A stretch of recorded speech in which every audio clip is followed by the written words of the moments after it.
Hello and welcome to another episode of Sharp TV. Sharp TV brings you latest tech updates, news, community updates.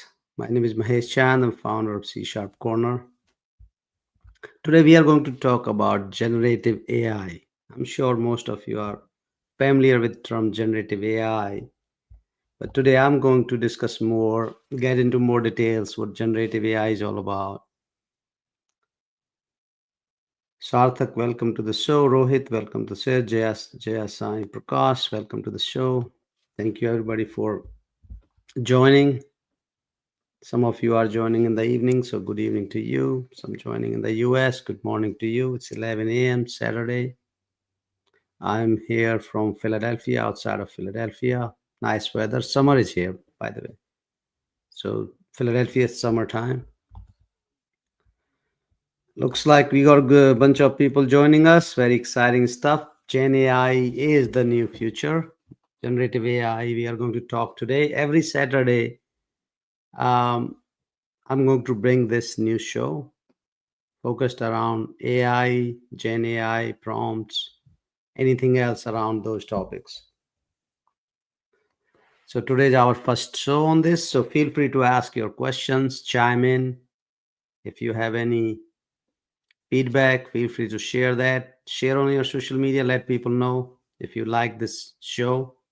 If you learned something from it, let your friends, coworkers know about it. So before I start this show, I would like to ask, and if you can comment, post comment on this, how many of you are using Gen AI in your day-to-day task, for your day-to-day tasks? For example, ChatGPT. I think everybody, almost everybody using some kind of Gen AI these days, right? ChatGPT is popular, obviously. Gemini, bunch of other tools. So if you are using regularly one of the tools, please post that you are using it and which tool you are using it. So just post in the comment which tool you're using it. And also have your questions ready too, because first we are going to talk about Gen AI, maybe about 15 minutes or so, 15, 20 minutes, maybe less, depends. And then we will take some questions. Amazing. Rudolph says voice AI. Very good. Amazing. ChatGPT, Google AI. Okay, great. Let's get started. So let's load my slides here. All right. So this today's Gen AI for everyone. How do I make it full screen? Let me make it. There you go. All right. So what we will cover today in this webinar, we will cover what is generative AI. We will talk about how it works. Data and generative AI work together. Without data, generative AI can't do anything. And also LLMs. We'll little bit talk about data, role of data and generative AI in LLMs. I think Deepak, this is this is not the latest slide. I think I had another slide I uploaded. Yeah,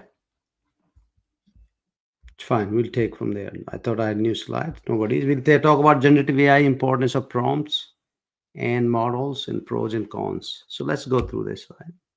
Yeah, this is an old slide. So what is generative AI? As you know, the name already says generative AI. Anything AI that generates, right? AI that generates any kind of content.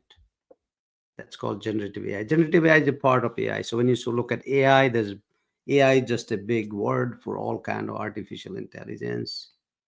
The AI has different, it has bunch of machine learning is a part of it, and deep learning is a part of it, and generative AI is a small part of AI.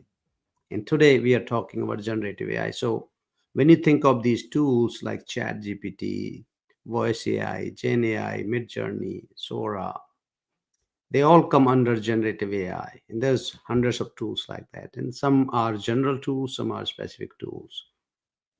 So when any tool is creating text, code, image, voice, videos, any kind of content using AI, That all comes under generative AI. So, quick one line definition: what is generative AI? AI that generates new content. That is generative AI. I'm not going to show any demos because you looks like you guys almost everyone is using generative AI anyway. So I'm not gonna go and show you how to write a prompt in ChatGPT, right? You already know that. Unless you have some specific questions, feel free to ask those questions. So this episode is first episode. It's going to be almost like basic. Then next episode we're going to be a little bit more advanced, and we're going to continue to dive into more advanced topics as we go along with this. Looks like new people are joining us. Welcome to the show. Everybody joining us, welcome to the show. Feel free to post your comments. Say hi to everybody. So how does generative AI work? Generative AI work, when you think of this, and we will not spend too much time here because in my following episodes, I will get into more depth. So everything starts with the data. In world of generative AI, everything starts with the data. So these AI companies, for example, OpenAI. If you're not familiar with OpenAI, is the company that created ChatGPT. So company like OpenAI, what they do and they did is they went to the internet and they collected all kind of data. They almost copied all data. Okay, they copied from all kind of websites. They copied data from all textbooks. They copied data from all music, right, libraries. So all those millions of books, images, and videos they have copied. Funny thing is, a lot of them content they copied, they have not even asked us to they just copy. This is almost like a store, right? So they copied all this data, and then what happens is then data is first cleansed. Cleansed means some data comes in whatever format, then they put in a right format, and then they train these AI models from this data, and it learns patterns. Patterns means if there's a book, in book it says capital of capital of India is New Delhi, right? So that's a sentence. So there's another book saying capital of India is Delhi. There's an online document says capital of India is Delhi. So now AI finds this pattern that every time there's capital of India, there's a capital of India, it's New Delhi, right? So now you got a kind of almost like a fact. Yeah, capital of India is New Delhi. So anyway, same thing applies to the images. Same thing applies to the sound, all that. So this process goes on and costs millions of dollars and a lot of supercomputers and so on and so forth. So now the other part of Gen AI. So now we got the data, we got the patterns, we got these models, which I will talk in a second. So when you go to Chat GPT and says, what is the capital of India? That's called prompt. The Chat GPT sends this prompt to the OpenAI's library, which behind the scene is the LLMs running, and says, oh, capital came, India came, it must be New Delhi. So it goes and reply New Delhi. So that's like a simple example of how this Gen AI works. And then this gets complex and complex. We'll get a little bit more as we go through this. So here's another example. Let's take one more example in details, right? So when DALL-E is the model for generating images, and it has trained on millions of images. So when it trains on millions of images, when we copy an image, it also has a description like what this image is. So somebody, means data scientists and data engineers and data analysts, have to take the image, create content, what this is all about, what this image is all about, right? You take for example, a horse. Then you have to put all the description there somehow. So there is a DALL-E is basically a data set that teach models about a lot of shapes, colors, sizes, text, what they are all about. More data, better, obviously.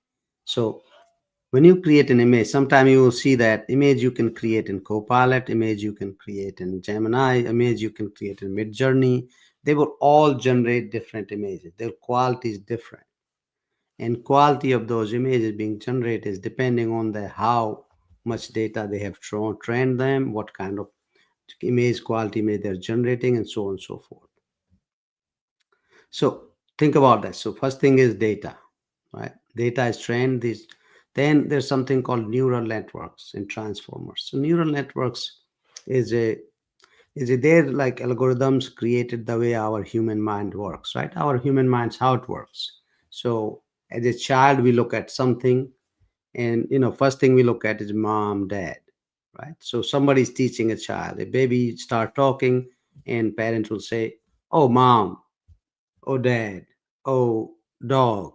So when baby, every time in a baby's brain, baby's taking the picture of a dog, putting in the brain, and saying, "Oh, this looks like this shape. It's moving. It's a dog. Oh, this person is mom. This person is dad." So this is how these AI models are trained.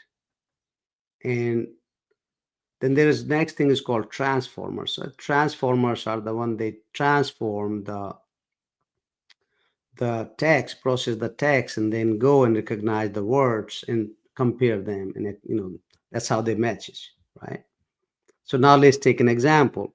When you type something in ChatGPT or say Midjourney or any DALI front end that's using DALI, they will say, okay, create a dog, or create a dog running, or whatever. You just say that. So what they'll do is they take this prompt, right? Prompt breaks down. Prompt is like, let's say, draw a dog. That's perfect example. Draw a black dog. Draw a black dog. So when you say draw a black dog, this whole sentence is broken down to draw a black dog.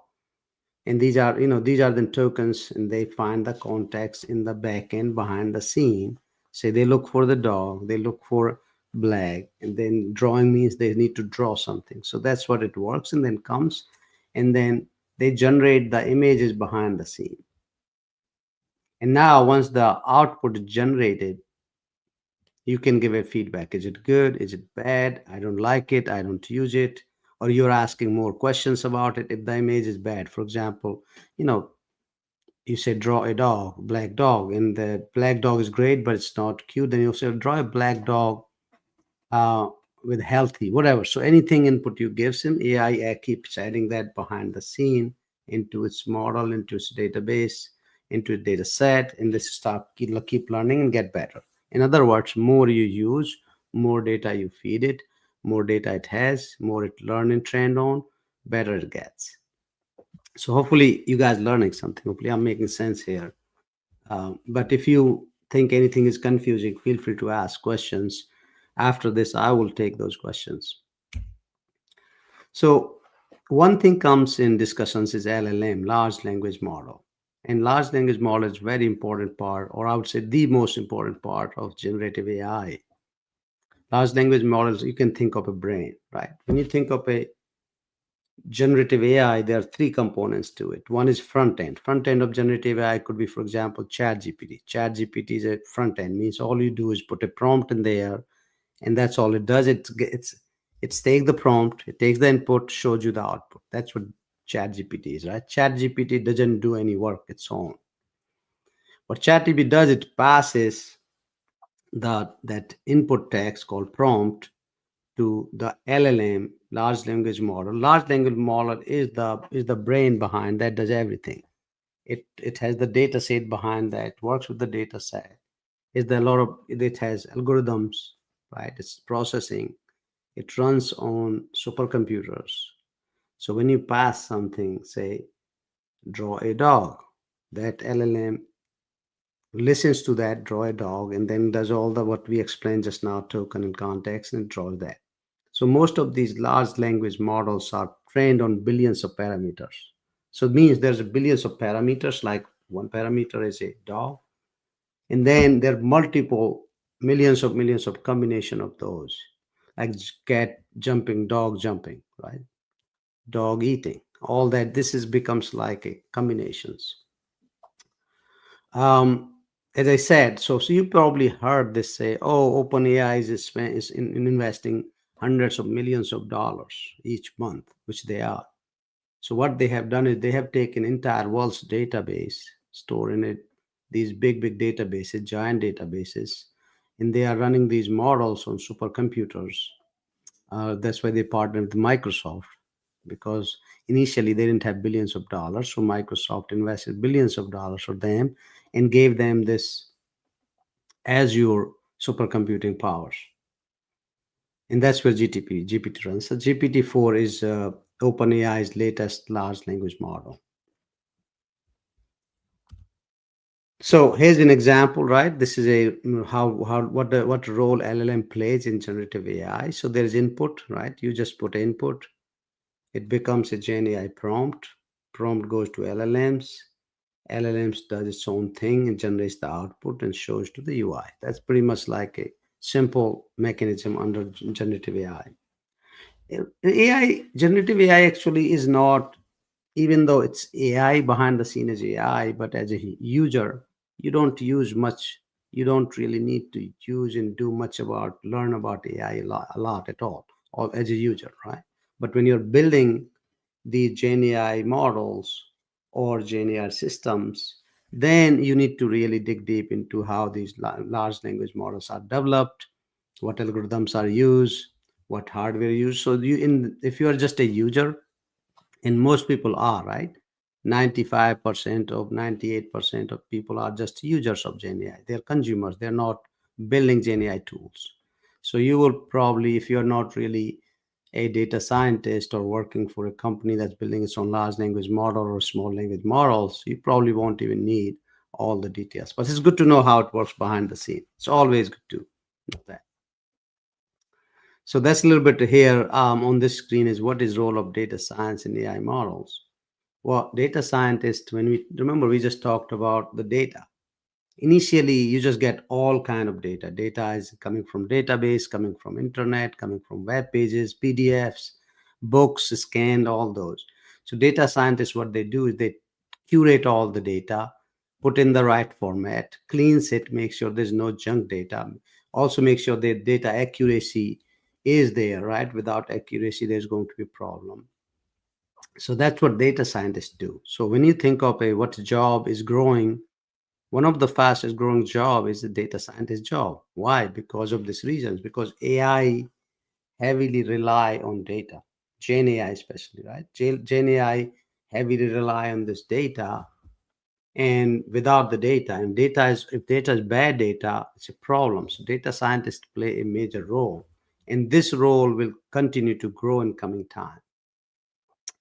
Um, then what happens, these advanced models are trained on billions of parameters. So there's models are created which are algorithms and data, and they are AI models. Then, as we talked about recently, that they need supercomputers to process data and generate output, and that's what we just talked about. GPT-4 is something. If you want to learn more on this, you can just search GPT-4 architecture and you'll get a lot of stuff in there. Maybe in our coming episodes I will spend more time on this technical side. So when you think of a GPT-4, like what kind of hardware it needs, so it has 1 trillion parameters. This is a little bit details on GPT-4.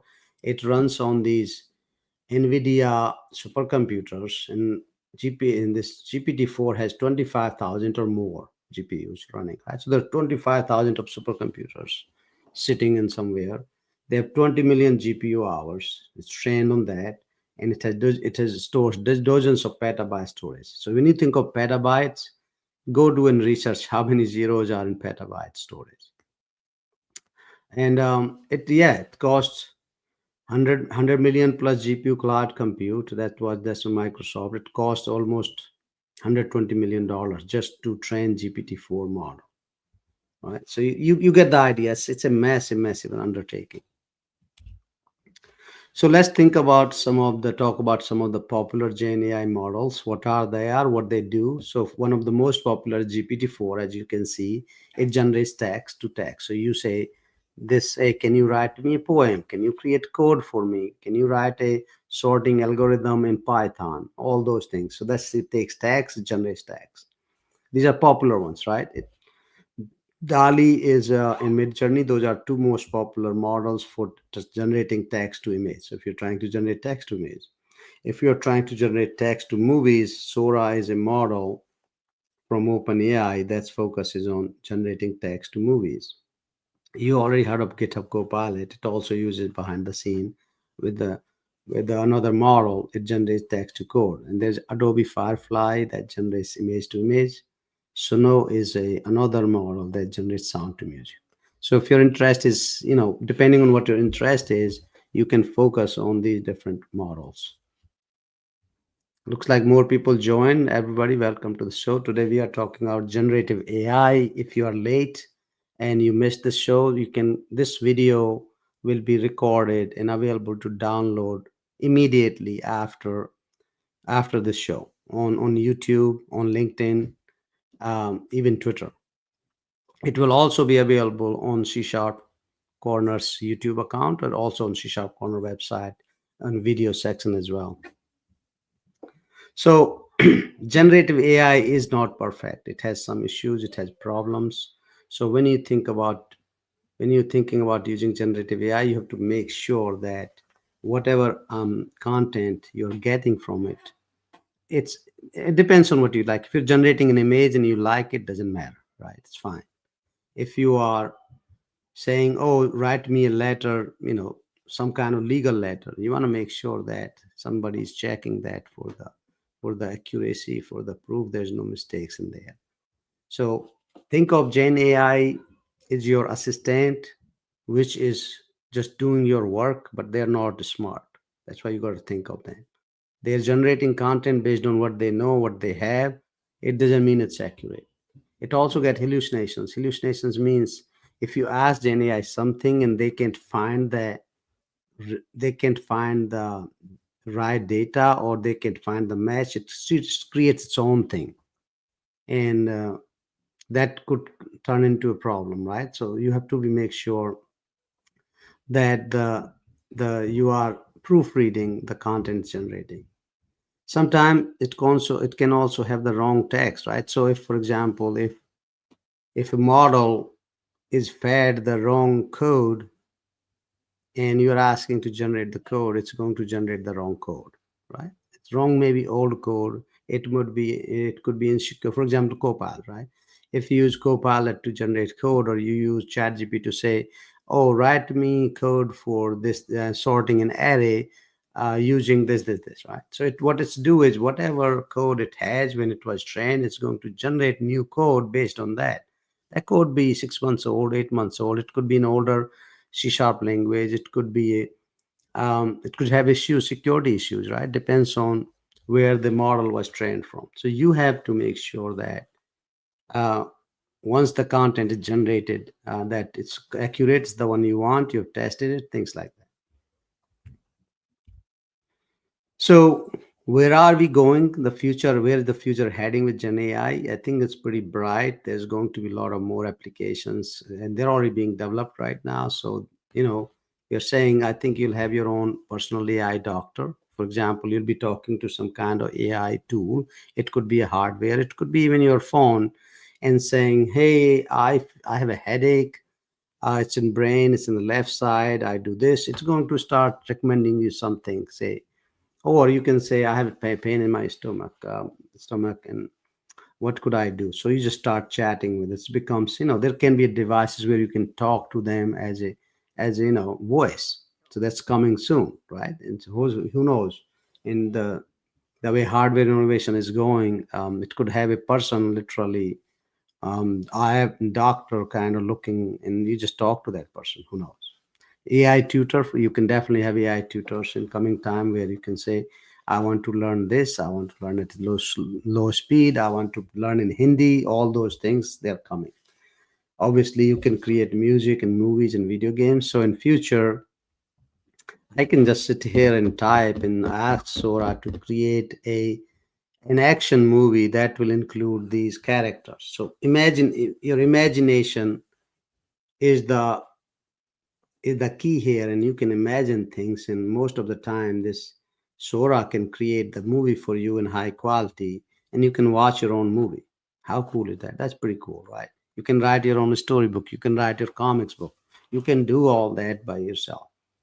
um, there are already AI systems being developed. They will run your business workflows. For example, AI will watch your all emails, will watch your work habits, will watch your tasks, and slowly it will learn, and it will start doing a task for you on your behalf.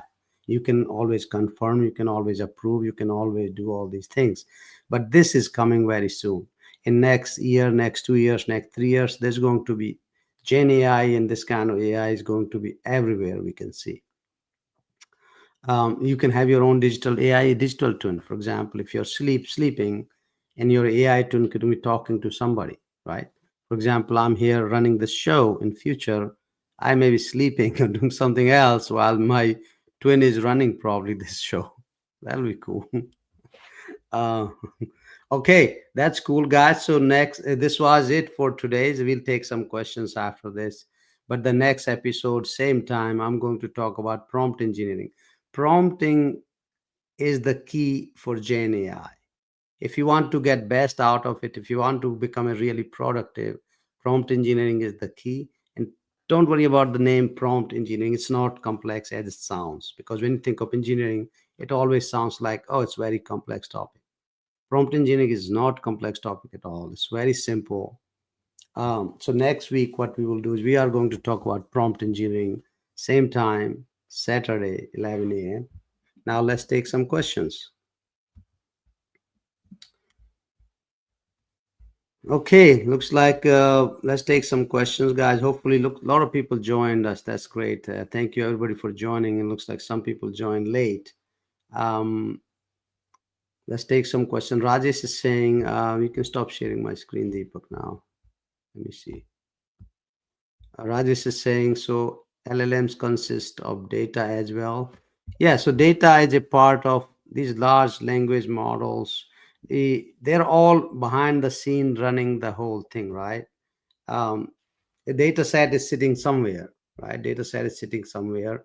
It's, there are algorithms in data. That's what it is, right? There's a lot of algorithms running, and there's a lot of data running. Eventually, all the parameters going from input has to go to the data sets and find the matching, and then generate the output. So that's kind of the whole process.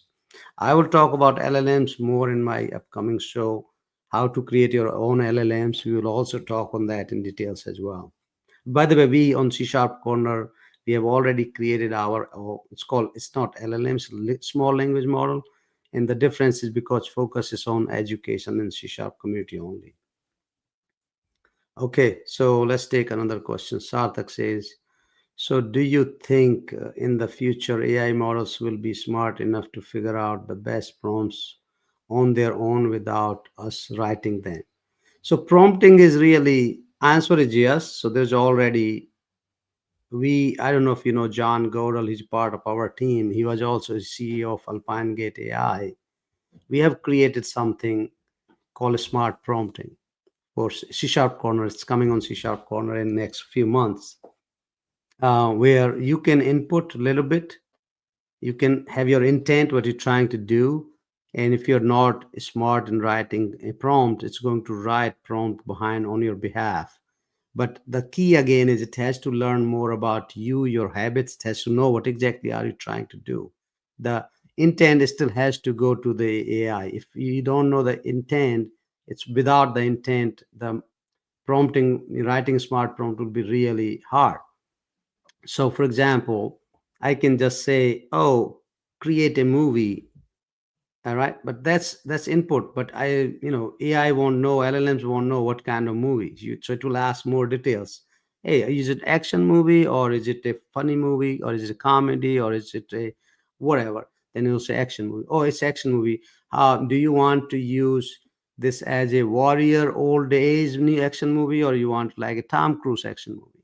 So this can AI can become more smart and smarter, and rather than you just putting the prompt, it can then start talking to you like somebody's interviewing you. For example, when you go to a director with a story, director asks you all those questions, right? The story may not be complete. You have to dig down. So the AI, this this AI could even become smarter and get all the input it needs. For example, software, right? I'll give you a perfect example. When a client comes to me and says, Mahesh, we want to build this new software application, then they just say, oh, I want software application. That's what they say. Sometimes they say, I want an app for my dog grooming business. That's all they say. App for my dog grooming business. That's what they say. So as a human, what I do is I say, okay, let's ask all these questions. Based on that, the requirements become bigger and bigger and clear. So that's what it will become. So answer is, it won't be the AI models that will become smart enough, but yeah, it will come from, the answers will come from questions. More questions will come from AI models. They are already there. You just have to put this middle layer, smart prompting, to get all those in-depth answers from there, right? And that's also, that concept of this is called vibe coding, right? You heard of the term vibe coding, vibe prompting. It's more like being a fluid and creative and interactive with building these prompts. Great question. All right, let's take a few more questions, guys. Hey, happy birthday. Looks like Babu has a birthday today. Happy birthday, Babu. We have, looks like some people are using ChatGPT, Claude. Is there any, guys, you want to share that anybody loves any of these new tools which are not popular? Please share here. So Amit says, Amit is for Sarthak, try Google AI Studio. They have a prompt gallery that provides you pre-designed prompts. There you go, right? So they have a lot of pre-designed prompts are. So we have something called Sharp GPT, similar to what just Amit said. We have something called Sharp GPT, and it has predefined prompts already for CSharpCorner users, about the interview preparations, about the writing code, about learning, about career growth, career advice. So you don't have to write the prompt, because writing prompt, if you're, obviously not everybody's creative, or everybody doesn't have these English, and most of these models are done in English, right? What if my English vocabulary is not that strong or creativity not there? So those apps are already being developed as well. So great question. All right, looks like any other questions we have, guys? Everybody, hopefully you learned something. Unless you have any more questions, ask them now. We have a few more minutes to go. Looks like a lot of people joined. Appreciate you joining, and thank you so much for participating and chiming in. By the way, if you want to come on these shows, you want to talk about some of these topics, let us know also. We may start bringing some guests here, right? Who can share their own in innovations or anything experiences here. Yeah. So Rajesh here is Rajesh. Welcome. Good to see you after a long time. As in Chat GPT, when option for web search is selected, how does LLM work? Um, Web search is just a different kind of model, right? So Chat GPT, because think of this way. ChatGPT uses this LLM, which costs a lot of money, because when you think of large language model, think of like a massive database. So when you search, if you have a massive database of say 6 billion people on the planet, and you search for a name, now the database is going to go through the entire database until it finds that name, right? You search for Rajesh Nandwani. So there's a database of entire planet with all the names called Raj, and you say, let's search Rajesh Nandwani. Now you're going and searching Rajesh for in all these 6-7 billion people, right? So that's a lot of processing going on behind the scene. But what if you say, oh, there is a Rajesh in Noida, and there's a Rajesh in Noida who's a software engineer or software architect, and he lives in this. Now there's a small model sitting on the side, which is just for the Noida. Now the query will go to the Noida, and that's much faster, less processing. So it's more different, not different than having a lot of smaller tables focused on different things, different entities, different areas, right? So with search, you don't need to go and search the entire LLM, run the whole LLM. So they have a different search database, search model, and you just go in there, and search is simple. It's just search, right? You don't need to run the whole large language model for that, which is less costly and runs much faster. Otherwise, it's crazy to. So there is a research just came out that if you say hi, thank you to these models, it costs them millions of dollars by just saying that, because they still have to take that thank you or hi in the prompt and process it through these whole this computers, and there are a lot of computers running that processing. So it's better to be more straightforward with these Gen AI tools sometimes, rather than being more formal, because it's then everything you type there, it's cost money behind the scene. uh, Great questions, guys. Thank you, everybody. I think this was a good show. A lot of people are still hanging around there. As I said, if you like it, feel free to post your comments. You have any feedback, what we need to improve? We're always looking for you know great feedback. How can we improve this? Timing, sound, topics. You want to come as a guest, feel free to share all your feedback. And then next week we will talk about prompt engineering. If you want to, if you just joined us later, go watch it, this full show. It's will be available recorded after a few minutes on all social media, and also C Sharp Corner YouTube channel. Thank you so much. I will see you next week.